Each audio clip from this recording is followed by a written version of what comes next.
Bismillah,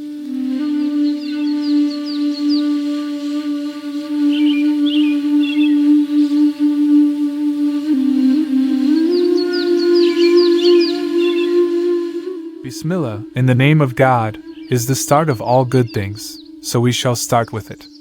This blessed phrase is a mark of Islam, one constantly recited by all creatures through their tongues of disposition. If you want to perceive its inexhaustible source of strength and blessing, consider the following allegory. Travelers in Arabian deserts must travel under a tribal chief's name and protection, or else they will be bothered by bandits and unable to acquire what they need for the journey.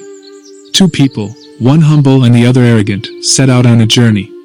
The humble one obtained the name of a tribal chief. The arrogant one did not. The former traveled everywhere in safety. Whenever he met a bandit, he said, "I'm traveling in the name of this chief," and so was left alone. He was treated with respect in every tent he entered.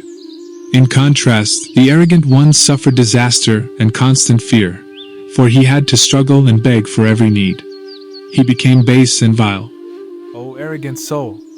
You are that traveler, and this world is the desert. Your weakness and poverty are endless, and the enemies and privations to which you are exposed are beyond number. Given this, invoke the name of the eternal owner and the everlasting ruler of this world, for only this can deliver you from such begging and fear. Bismillah is a blessed treasure. It transforms your boundless weakness and poverty, by binding you to the omnipotent and merciful one's infinite power and mercy, into the most heated intercessor at his exalted court. When you say Bismillah, you act in his name. You are like a soldier acting in the state's name, fearing no one, doing all things in the name of the law and the state, and persisting against all odds. How does everything recite Bismillah via its very mode of existence? For example, a stranger arriving in a city can order its people to gather at a certain place to work on a certain task. If this order is obeyed, the stranger obviously is acting in the name of the ruler's strength and authority, not his own. In the same way, everything acts in the name of God, the Almighty. Small seeds and grains carry huge trees on their heads and raise weights as heavy as mountains.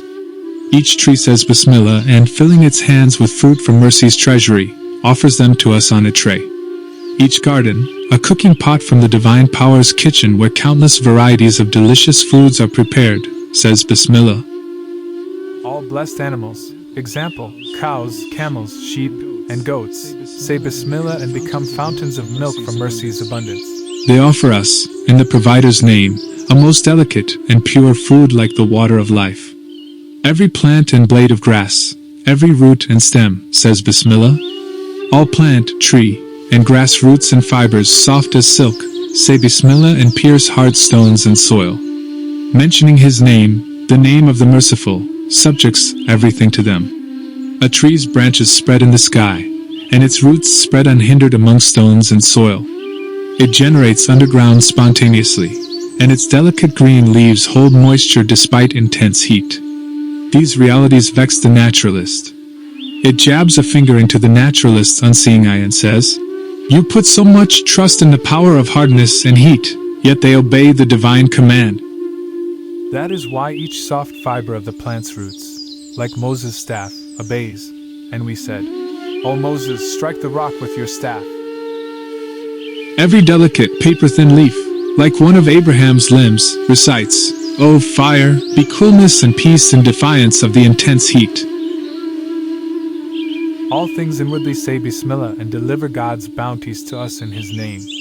Thus we also should say Bismillah, give and take in his name, and accept nothing from those who do not give in God's name. Thank you for watching. And please don't forget to subscribe.